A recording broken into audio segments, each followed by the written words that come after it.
Hello students, आज हम class 11th के बिजनेस स्टडीज सब्जेक्ट को स्टार्ट करने जा रहे हैं। स्टार्टिंग वैसे तो हमने सिलेबस के एक वीडियो से कर ली थी, जहाँ पे हमने एक छोटा सा डिस्क्रिप्शन लिया था about the syllabus and second thing कि हमें हमारे ट्यूशन और वी कैन से क्लासेस के अंदर रजिस्टर हमें कैसे मेंटेन रखने एंड साथ साथ हमारा लर्निंग किस तरह से रहेगा।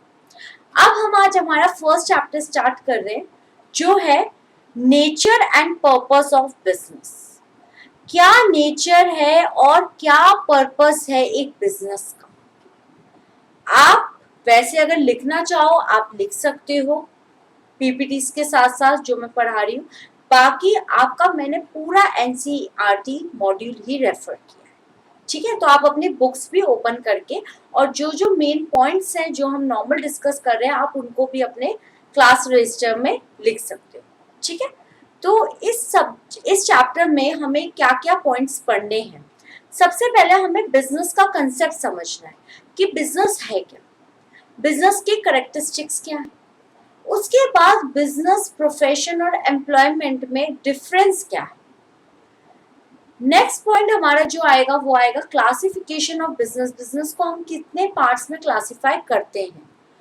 नेक्स्ट इज योर ऑब्जेक्टिव्स, क्या है आपके बिजनेस के, बिजनेस रिस्क क्या होता है, और अगर आप जब भी एक बिजनेस स्टार्ट करते हो उस टाइम पे आपको क्या पॉइंट्स अपने माइंड में रख के चलने हैं, ठीक है। चैप्टर ज्यादा बड़ा नहीं है, लेकिन हम भी इसको कुछ पार्ट्स में डिवाइड करके पढ़ेंगे ताकि आप जब तक ये चैप्टर के जितने लेक्चर्स लगते हैं, जैसे 4, 5 जो भी लगेंगे चैप्टर के लेक्चर्स, वो लेक्चर के एंड तक में आपको ये चैप्टर पूरा याद हो जाना चाहिए। This is my first and last motive with you, ठीक है। तो हम इस चैप्टर को छोटे छोटे पार्ट्स में डिवाइड करके पढ़ेंगे, ठीक है। फर्स्ट लेक्चर आज हम स्टार्ट कर रहे हैं। जब हम सेकेंड लेक्चर करेंगे उसमें सबसे पहले एक बार छोटा सा रिवीजन लेंगे फर्स्ट लेक्चर का, देन हम कंटिन्यू करेंगे अपना lecture number second. Lecture number third में भी सेम रहेगा, फर्स्ट और सेकेंड लेक्चर का रिवीजन रहेगा, ठीक है। तो स्टार्ट करते हैं आज का हमारा लेक्चर। कंसेप्ट ऑफ बिजनेस के फर्स्ट पॉइंट्स। बिजनेस है क्या। बिजनेस जो एक वर्ड होता है वो बिजनेस कहता है कि आप कोई काम करते हो। हम नॉर्मली यही बोलते हैं कि इस पर्टिकुलर पर्सन का अपना खुद का बिजनेस है। जब किसी का खुद का अपना बिजनेस होता है तो वो क्या होता है, वर्ड कुछ कटा हुआ आ रहा है, क्या वर्ड आता है, बिजी। ऐसा नहीं प्रोफेशन और एम्प्लॉयमेंट में बिजी नहीं होता पर्सन, उससे बिजी रहता है, बट जो बिजनेस वर्ड है वो डिराइव्ड हुआ है किससे, वर्ड बिजी से, ठीक है। या हम कह सकते हैं बीइंग बिजी, बिजी होना। बिजनेस बेसिकली होता क्या है, जब हम कोई भी चीज से अर्न करते हैं, प्रॉफिट, काम कर रहे हैं और उसके बिहाफ में मुझे कुछ इनकम मिले, अर्निंग मिले, प्रॉफिट मिले, तभी मेरे बिजनेस करने का कोई फायदा है। सेम चीज यहाँ पे आती है। बिजनेस एक तरह का ऐसा ऑक्यूपेशन है जो एक पर्सन रेगुलर बेसिस पे उसमें एंगेज रहता है, मतलब रेगुलर बेसिस पे वो पर्टिकुलर ऑक्यूपेशन में जो एक्टिविटी है उसको रेगुलर बेसिस में करता है। किस चीज के लिए करता है, ताकि उसको कुछ प्रॉफिट अर्न हो जाए। नोट्स ऐसे बनाओगे तो बहुत अच्छे से याद रहेगा। आप लोग वैसे भी different colour of pens use करते हो, आप ऐसे बना सकते हो अपने नोट्स, ठीक है। नेक्स्ट, जो भी एक्टिविटीज ऑक्यूपेशन से रिलेटेड होगी वो एक्टिविटी होगी या तो आपकी प्रोडक्शन, सेकंड आपकी कोई परचेज होगी गुड्स और सेल्स की, या कोई आप एक्सचेंज कर रहे हो अपने गुड्स और सर्विसेज को। किसके लिए एक्सचेंज कर रहे हो, परचेज कर रहे हो, प्रोड्यूस कर रहे हो, ताकि आप सेटिस्फाई कर सको नीड ऑफ अदर पीपल। दूसरे लोगों की जरूरत को पूरा करने के लिए आप कुछ सेल कर रहे हो मार्केट में, या कुछ चीज प्रोड्यूस कर रहे हो जिसके बेसिस पे जब आप उस कंज्यूमर को बेचोगे वो प्रोडक्ट और उससे आपको प्रॉफिट अर्न होगा, This is what your business activities. Clear? Next point. In every society, people undertake various activities to satisfy their need. हमारी सोसाइटी में या हर एक सोसाइटी में हर एक पर्सन कुछ ऐसी एक्टिविटी को करना चाहता है जिस एक्टिविटी से वो सेटिस्फाई कर सके नीड्स को। ठीक है, ये एक्टिविटी आपकी दो ग्रुप्स में क्लासिफाई होती है। एक को हम बोलते हैं इकोनॉमिक एक्टिविटी और सेकंड को बोलते हैं हम नॉन इकोनॉमिक एक्टिविटी। देखो, इकोनॉमी से हमें वर्ड समझ आता है कि इकोनॉमिक एक्टिविटी मतलब आपको कोई चीज, मतलब जो आप एक्टिविटी कर रहे हो उससे आप अपना घर चलाओगे या आप कुछ ऐसा प्रॉफिट अर्न करोगे जिससे आप अपनी जरूरत पूरी कर रहे हो। That is your economic activity. Non economic activity वो होती है जिसमें आपका कोई भी क्या प्रॉफिट नहीं होता, जहां पे आपको किसी भी चीज का फायदा नहीं होता। फायदा आपको होता है अदर थिंग्स का, जैसे लव का, सिंपैथी का, सेंटिमेंट्स जुड़े हो, पैट्रियटिज्म हो, ये सबसे कोई रिलेटेड हो। That is your non economic activity, मतलब जिससे आपको कोई प्रॉफिट नहीं हो। ठीक है, तो हमारी जो बिजनेस की एक्टिविटी है वो दो पार्ट में क्लासिफाइड होती है, economic and non economic activity. ठीक है, इकोनॉमिक एक्टिविटी के लिए हमारे पास एक एग्जांपल लेते हैं नॉर्मल सा। जब हम कोई काम कर रहे हैं, फॉर एग्जांपल कोई भी पर्सन अपनी जॉब पे जा रहा है जहाँ पे वो काम करता है और वहां से उसको क्या मिलता है, अर्निंग्स मिलती है। That is the economic activity, क्योंकि वो उससे क्या कर रहा है, घर चला रहा है। लेकिन ये एग्जाम्पल हो गया किसका, एम्प्लॉयमेंट से रिलेटेड। अगर आज आपकी मम्मा है, वो घर में खाना बना रही है आपके लिए, क्या वो इकोनॉमिक एक्टिविटी है? उसके लिए वो कुछ लेती है, अर्निंग्स करती है? नहीं, that is the non economic activity. तो इकोनॉमिक एक्टिविटी वो एक्टिविटी हुई जिसमें आपको कोई प्रॉफिट आ रहा, और नॉन इकोनॉमिक एक्टिविटी वो एक्टिविटी है जिसमें लव, सिंपैथी, सेंटिमेंट्स ये सब आपके जुड़े होते हैं। ठीक है, एग्जाम्पल है, कोई भी वर्कर वर्क कर रहा है फैक्ट्री में, this is a economic activity. Doctor operate कर रहा है अपना clinic, that is the economic activity. Manager working in the office, that is the economic activity. Teacher teaching in the school, that is the economic activity, क्योंकि ये सारे काम वो अपना घर चलाने के लिए कर रहे हैं। A housewife cooking food for their family, that is non economic activity.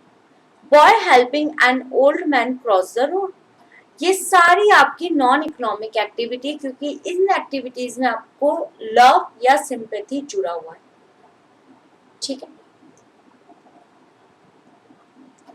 Concept क्या होता है बिजनेस का, उसमें एक और पॉइंट आपका आया, जो आपकी इकोनॉमिक एक्टिविटी होती है जिसमें आप अपना घर चलाते हो, या ऐसी कोई एक्टिविटी जिसको करने से आपको क्या मिलता है, प्रॉफिट मिलता है। ये एक्टिविटी आपकी तीन पार्ट्स में डिवाइड होती है। दैट इज बिजनेस, खुद का कोई काम कर रहे हो, प्रोफेशन, अपनी स्किल्स, अपनी नॉलेज से, अपनी सर्टिफाइड प्रोफेशनलिज्म से आप कुछ कमा रहे हो, that is the profession. Employment, किसी के अंडर काम करना, that is the employment. Business में बी डिफाइंड एज कोई भी ऐसी इकोनॉमिक एक्टिविटी जिसमें इन्वॉल्व हो रहा है क्या, production and sale of goods and services, जिसका मोटिव यही है कि हमें प्रॉफिट अर्न करना है। और प्रॉफिट आपको अर्न कैसे होगा, जो आपने प्रोड्यूस किया है उसको आप बेचोगे ताकि आप अपनी सोसाइटी की नीड्स पूरी कर सको, और उससे आपको क्या मिलेगा, profit. This is your the meaning of the word business. Clear? Next point इसमें आता है आपका कैरेक्टरिस्टिक्स ऑफ बिजनेस।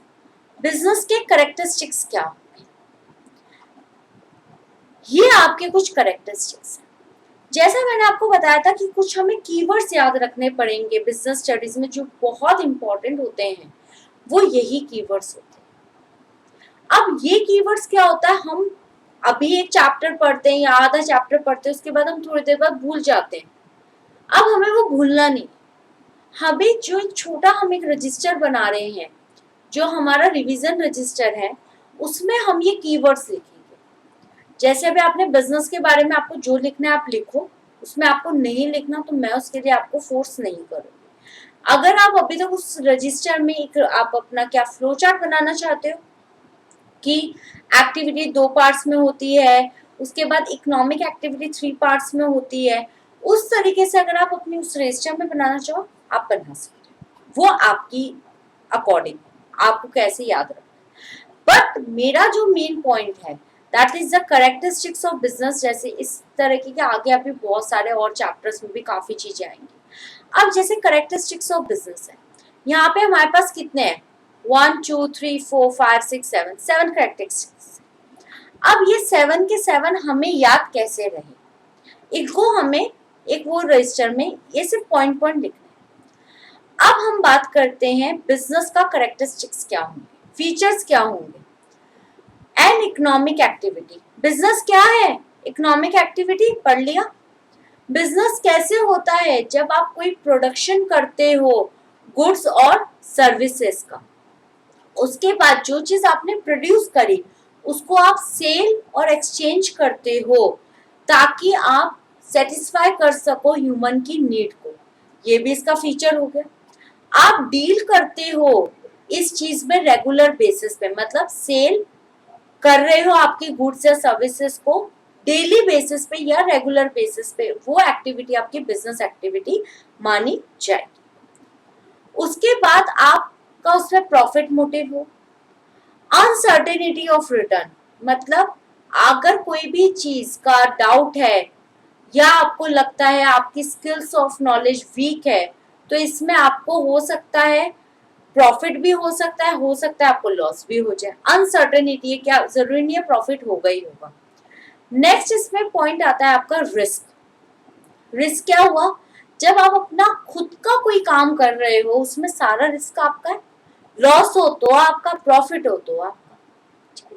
तो हमारे क्या हो गए, 7 कैरेक्टरिस्टिक्स हो गए। एक बार क्विकली ऐसे ही पढ़ के देखें। पहला था हमारी 4 तो हमारे 5 हमारे डेफिनेशन में से ही है, इकोनॉमिक एक्टिविटी, प्रोडक्शन और procurement of goods and services, sale और exchange of goods and services for the satisfaction of the needs of human. 4 था हमारा डीलिंग इन गुड्स और सर्विसेज ऑन रेगुलर बेसिस। उसके बाद आपका था प्रॉफिट मोटिव, फिर uncertainty of return and last is your risk. अब जो आपको याद कैसे रखना है, हेडिंग आएगी कैरेक्टरिस्टिक्स और उसके बाद आप कंटिन्यू ये 7 पॉइंट्स लिख लो, ताकि जब हम सेकंड लेक्चर स्टार्ट करेंगे, इस लेक्चर को जब हम एंड करके सेकंड स्टार्ट करेंगे तब हम एक बार क्विक रिवीजन करेंगे, एंड तक होते होते चैप्टर के एंड तक ये अच्छे से आपको याद हो जाए। ठीक है, अब इनके थोड़े से इनके डिटेल के बारे में पढ़ते हैं। इकोनॉमिक एक्टिविटी बहुत अच्छे से हम समझते हैं कि बिजनेस हमेशा, बिजनेस इज कंसीडर्ड क्या, to be an economic activity. क्यों, क्योंकि उसका मेन ऑब्जेक्ट ये होता है कि वो अर्न करे अपने मनी को या अपने घर चलाने के लिए पैसा अर्न करे, बट उसमें आपका लव, अफेक्शन, सेंटिमेंट, सिंपैथी ये सब चीजें नहीं होनी चाहिए। तो क्या है बिजनेस आपका, इकोनॉमिक एक्टिविटी।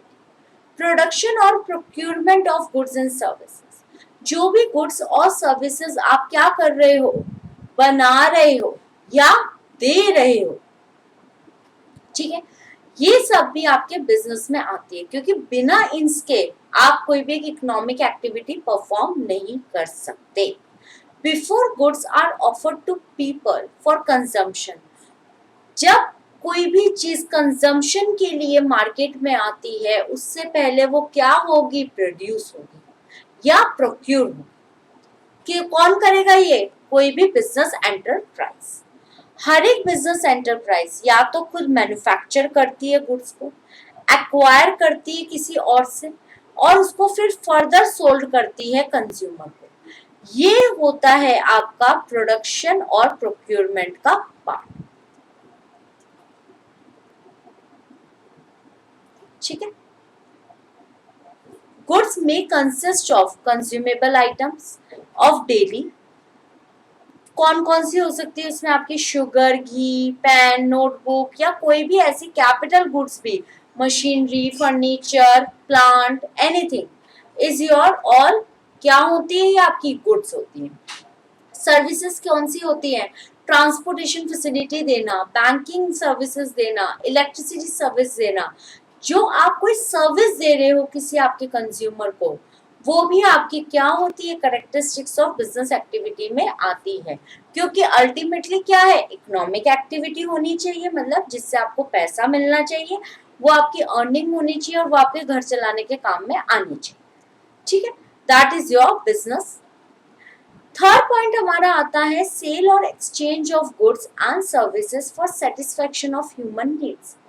जो भी चीजें आप सेल कर रहे हो या आप एक्सचेंज कर रहे हो, उसमें आपका एक ही मोटिव होना चाहिए कि आप ह्यूमन की नीड्स को सेटिस्फाई कर सको। The basic feature of business is the exchange, exchange करना, ट्रांसफर करना या सेल करना, क्या, गुड्स और सर्विसेज किसी भी प्राइस वैल्यू पे। ठीक, पर्सन जो प्रोड्यूस कर रहा है या बाय कर रहा है कोई भी प्रोडक्ट खुद के लिए या गिफ्ट कर रहा है किसी और को, तो वो आपके बिजनेस एक्टिविटी में नहीं आएगी। लेकिन बाय करके रेगुलर बेसिस पे सेल कर रहा है तो वो क्या हो जाएगी, आपकी बिजनेस की डेफिनेशन में वो आ जाएगा। Dealing in goods and services on a regular basis, जैसा मैंने अभी बताया कि आपको जो काम है वो आपको रेगुलर बेसिस पे रखना है। ऐसा नहीं है कि आपने एक बार कर लिया उसके बाद आपने वो काम छोड़ दिया, तो वो आपकी बिजनेस में नहीं आए। Business involves dealing in goods और services on regular basis. Regular basis पे जब आप डील करते हो गुड्स और सर्विसेज में, वो कहलाता है business. One single transaction of sale और परचेज वो कभी भी बिजनेस नहीं मानी जाएगी कि एक बार कभी आपने कर लिया सेल या परचेज, वो आपका कभी भी बिजनेस में काउंट नहीं होगा। For example, if a person sell his or her domestic radio set even at a profit, लेकिन वो आपका क्या, बिजनेस एक्टिविटी में कंसिडर नहीं होगा। क्यों, क्योंकि उसने अपना खुद का एक सामान बेचा है। ठीक है, अगर ये उसके पास लॉट में सामान है और वो सेल कर रहा है तो वो क्या हो जाएगा, बिजनेस में आ जाएगा। वही नीचे कह रहे हैं, इफ ही और she sales radio set regularly either through shop या अपने रेजिडेंस से भी क्यों ना बेच रहे हो, तो वो आपकी बिजनेस एक्टिविटी में आ जाएगा। करेक्टरिस्टिक्स ऑफ बिजनेस, पहला क्या था, इकोनॉमिक एक्टिविटी, सेकंड प्रोडक्शन और प्रोक्योरमेंट ऑफ गुड्स और सर्विसेज, थर्ड सेल और exchange of goods or services for satisfaction of human needs, fourth dealing in goods or services on regular basis, fifth आपका आता है profit motive. क्या कोई भी business बिना प्रॉफिट मोटिव के किया जा सकता है, बिल्कुल भी नहीं। तो ये क्या हुआ, उसका फीचर हो गया। One of the main purpose of business is to earn profit, is to earn income by way of profit. कोई भी बिजनेस ज्यादा टाइम तक नहीं सरवाइव कर सकता अगर उसके पास प्रॉफिट नहीं आ रहा है। That is why businessman make all possible effort कि वो अपने मैक्सिमाइज कर सके प्रॉफिट को, इंक्रीज कर सके अपनी सेल्स को और अपने कॉस्ट को, खर्चों को रिड्यूस कर सके। सिक्स आता है आपका अनसर्टेनिटी ऑफ रिटर्न। जब आज आप कोई काम कर रहे हो, आपको गारंटी थोड़ा है कि आपको प्रॉफिट होगा ही होगा, फ्यूचर में हो सकता है लॉस भी हो जाए। This is all uncertainty of return. ये होता है आपका लैक ऑफ नॉलेज की वजह से। Lack of knowledge relating to the amount of money that the business is going to earn in a given period of time. जो आपको time period दिया गया है उसमें जो आपका बिजनेस में आपको अर्निंग्स हो रही है वो आपकी डिपेंड करती है। अगर अर्निंग अच्छी हो रही है तो आपका नॉलेज अच्छा है, अर्निंग कम हो रही है तो कहीं ना कहीं आपको लैक ऑफ नॉलेज आ रहा है। Every business invest money, capital आपको इन्वेस्ट, आपको कुछ अपनी पूंजी लगानी पड़ती है अपने बिजनेस में, तभी आप अपनी एक्टिविटीज को रन कर सकते हो बिजनेस की, ताकि आप अपने ऑब्जेक्टिव को अचीव कर सको, जो है आपका earning profit. But it is not certain as to what amount of profit will be earn. लेकिन ये चीज कहीं भी आप अपने बिजनेस में डिफाइन नहीं कर सकते हो, ना हो पाती है कि आप कितना actual amount of profit earn करोगे। हो सकता है कभी ज्यादा भी हो सकता है, कम भी हो सकता है, ठीक है। Also, there is always a possibility of loss during being incurred in spite of the best effort put into the business. अगर कभी कभी ऐसा भी होता है आपको लॉसेस भी सफर करने पड़ते हैं, चाहे आपने अपने बिजनेस में बहुत एफर्ट लगा दिया, तो बिजनेस क्या है, अनसर्टेनिटी ऑफ रिटर्न।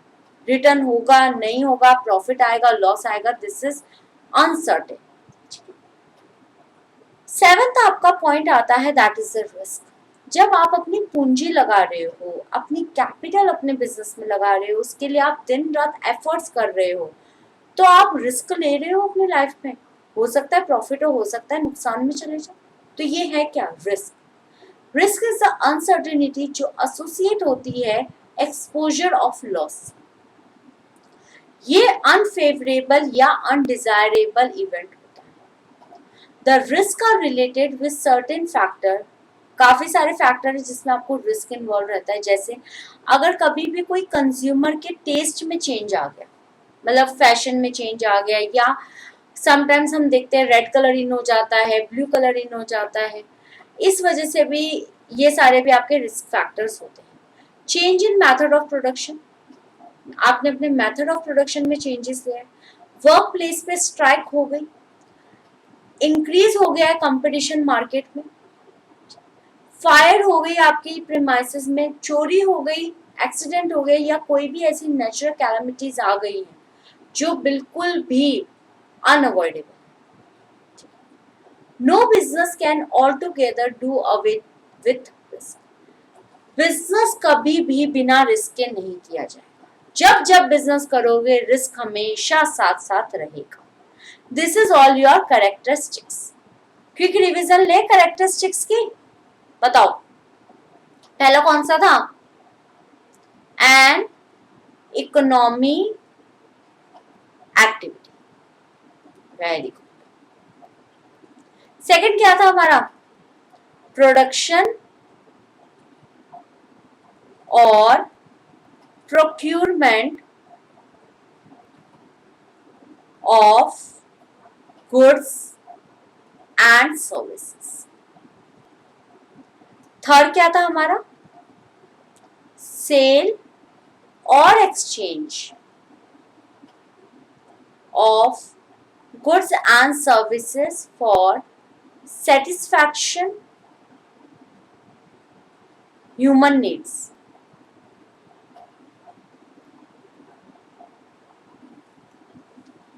फोर्थ था हमारा dealing in goods and services on regular basis. Fifth, profit motive. Sixth, uncertainty of. Seventh आपका है कैरेक्टरिस्टिक्स ऑफ बिजनेस। याद हुआ नहीं हुआ? जिनको हो गया बहुत अच्छी बात है, और जिनको नहीं हुआ अभी आगे हो जाएगा। इतनी बार रिवाइज करेंगे, हम भी देखते हैं कैसे याद नहीं। कंपैरिजन, जो हमारा नेक्स्ट टॉपिक आता है आज के लेक्चर का, that is a comparison of business, profession and employment. Business क्या है, प्रोफेशन क्या है, एम्प्लॉयमेंट क्या है। जैसा अभी हमने पढ़ा था, इकोनॉमिक एक्टिविटी 3 पार्ट्स में डिवाइड होती है, that is the business, profession और एम्प्लॉयमेंट। बिजनेस क्या है, एक ऐसी इकोनॉमिक एक्टिविटी जो प्रोडक्शन या purchase and sale of goods and services या सप्लाई ऑफ सर्विसेज से रिलेटेड है। जिनका मेन ऑब्जेक्ट है क्या, अर्निंग प्रॉफिट। और जो भी पीपल एंगेज है इन बिजनेस वो क्या कर रहे हैं, अपनी इनकम से प्रॉफिट अर्न कर रहे हैं। प्रोफेशन क्या होता है, प्रोफेशन वो ऐसी एक्टिविटी होती है जिसमें आप प्रॉफिट अर्न करते हो लेकिन with your special knowledge and skills. उसके बेसिस से आप क्या करते हो, अपना ऑक्यूपेशन चलाते हो और प्रॉफिट्स अर्न करते हो। वो सारी एक्टिविटी जो कोई गाइडलाइंस या कोड ऑफ कंडक्ट से रिलेटेड हो प्रोफेशनल बॉडीज की। एग्जाम्पल्स हैं इसमें आपके सीए, सीएस, डॉक्टर। अब डॉक्टर है मेडिकल साइंस इंस्टीट्यूट से सर्टिफाइड रहता है, सीए आईसीएआई इंस्टीट्यूट से सर्टिफाइड रहता है, सीएस आईसीएसआई इंस्टीट्यूट से सर्टिफाइड रहता है। तो ये सब क्या है, कोई पर्टिकुलर प्रोफेशनल बॉडी से सर्टिफाइड है और अपना प्रोफेशन चला रहे हैं। तो ये क्या हो गया, इनका प्रोफेशन। ठीक है। एम्प्लॉयमेंट, एम्प्लॉयमेंट एक तरीके की ऑक्यूपेशन है जिसमें पीपल वर्क फॉर अदर्स, वो दूसरों के लिए काम करते हैं और उसके बिहाफ पे उनको क्या मिलता है, रेम्यूनरेशन, सैलरी, वेजेस। ठीक है। Those who are employed by others, जो किसी और के थ्रू एम्प्लॉयड होते हैं उनको हम कहते हैं employ. People who work in factory, और उनको क्या मिलता है, वेजेस मिलता है, सैलरी मिलती है। किसमें, उस पर्टिकुलर एम्प्लॉयमेंट के दौरान जब वो फैक्ट्री के अंदर काम कर। People who work in office of banks, insurance companies, government department etcetera etcetera, किसी भी पोजीशन में किसी भी बड़ी कंपनी में कोई पर्सन काम करता है वो एम्प्लॉयमेंट की डेफिनेशन में आता है। अब हम पढ़ते हैं इन तीनों का डिस्टिंग्विश। पहला है आपका फॉर्मेशन। बिजनेस खुद से फॉर्म किया जाता है, पर्सनल डिसीजन एंड रजिस्ट्रेशन, और जो अदर फॉर्मेलिटीज है लॉ की वो आपको करनी पड़ती है। प्रोफेशन में आपके पास एक सर्टिफिकेट ऑफ प्रैक्टिस होना चाहिए। एम्प्लॉयमेंट में आपके पास लेटर ऑफ अपॉइंटमेंट होना चाहिए। नेक्स्ट हम बात करते हैं क्वालिफिकेशन। बिजनेस के लिए कोई क्वालिफिकेशन की रिक्वायरमेंट नहीं है, लेकिन प्रोफेशन के लिए आपके पास स्पेशलाइज्ड क्वालिफिकेशन होनी चाहिए। एम्प्लॉयमेंट के लिए जिस पर्टिकुलर काम के लिए आपको हायर किया गया है आपको उसकी नॉलेज होनी चाहिए। कैपिटल, बिजनेस में कैपिटल की बहुत जरूरत है, प्रोफेशन में भी जरूरत है, लेकिन एम्प्लॉयमेंट में नहीं। रिवॉर्ड, इसमें आपको प्रॉफिट मिलता है, इसमें आपको फीस मिलती है, इसमें आपको सैलरी मिलती है। रिस्क, सब दोनों में प्रेजेंट है, इसमें नन है। इसमें क्या रिस्क है, आपको अपने बेसिस पे काम करना है, 9 to 5 आपकी जॉब की टाइमिंग, आपको इतना काम करना है, बात खत्म। नेचर ऑफ वर्क, बिजनेस में आप गुड्स और सर्विसेज को प्रोड्यूस या प्रोवाइड करने में हेल्प करते हो। प्रोफेशन में आप जिस चीज के सर्टिफाइड पर्सन हो उसका आप क्या कर रहे हो, सर्विसेज दे रहे हो। एम्प्लॉयमेंट, जो भी काम आपको असाइन किया गया है आप वो काम कर रहे हो। नेक्स्ट आता है आपका ट्रांसफर ऑफ इंटरेस्ट। इसमें आप ओनरशिप ट्रांसफर कर सकते हो, प्रोफेशन में नहीं है पॉसिबल, एम्प्लॉयमेंट में भी नहीं। कोड ऑफ एथिक्स, इसमें आपके मॉरल और एथिकल पॉइंट्स आने चाहिए। जो भी चीज की आपके पास प्रोफेशनल सर्टिफिकेट है प्रोफेशन में वो खुद आपको अपने कोड ऑफ कंडक्ट्स बताते हैं उस पर्टिकुलर प्रोफेशनल बॉडी के। एम्प्लॉयमेंट में जो भी आपकी एम्प्लॉयर की फर्म है, जो भी रूल्स और रेगुलेशन वहां पे लागू हो रहे हैं वो सारे आप पे भी लागू होते हैं। ये था आज का हमारा लेक्चर नंबर 5। मैम चैप्टर खत्म नहीं, अभी तो हमने छोटे छोटे पार्ट्स में इस चैप्टर को पढ़ेंगे ताकि आपको बहुत अच्छे से ये चैप्टर याद हो जाए। एक फटाफट से क्विक रिवीजन लेते हैं। बिजनेस की डेफिनेशन पढ़ी, उसके बाद हमने क्या पढ़ा था, कैरेक्टरिस्टिक्स ऑफ बिजनेस क्या क्या थे, फटाफट से बताओ कितने थे टोटल। सबसे पहले तो ये याद करो 7 थे। पहला था इकोनॉमिक एक्टिविटी, सेकंड था हमारा प्रोडक्शन और procurement of goods and services, sale or exchange of goods and services for satisfaction of human need. Fourth, dealing in goods and services on regular basis. Profit motive, uncertain of return, उसके बाद risk। उसके बाद हमने economic activity के profession और employment को पढ़ा और इन तीनों का डिफरेंस भी पढ़ा। ठीक है। अब तो थोड़ा थोड़ा ऐसा लग रहा होगा कि बिजनेस हमें समझ आ रहा है, बिजनेस स्टडीज समझ आ रही है। चैप्टर एंड होते होते काफी चीजें समझ आ जाएगी। One more thing, second lecture तभी करना जब आपके स्कूल में भी आगे चले जाओ, और अगर पहले करना चाहते हो तो इसको अच्छे से याद कर लेना, फिर उसके बाद सेकेंड लेक्चर भी कर लेना साथ साथ, ठीक है। और उसके साथ साथ आपको एक और चीज ध्यान रखनी है कि रिवीजन आप टाइमली करो, ताकि आपको कोई भी चीज आपको अच्छे से याद हो जाए, भूलो नहीं आप कोई भी चीज, ठीक है। थर्ड पॉइंट एक और, आपको कोई भी डाउट है आप मेल कर सकते हो, आपकी सारी प्रॉब्लम्स रिसॉल्व की जाएगी। ओके, तो हम हमारा आगे का चैप्टर नेक्स्ट लेक्चर में स्टार्ट करते हैं, कंटिन्यू करते हैं। Okay, thank you.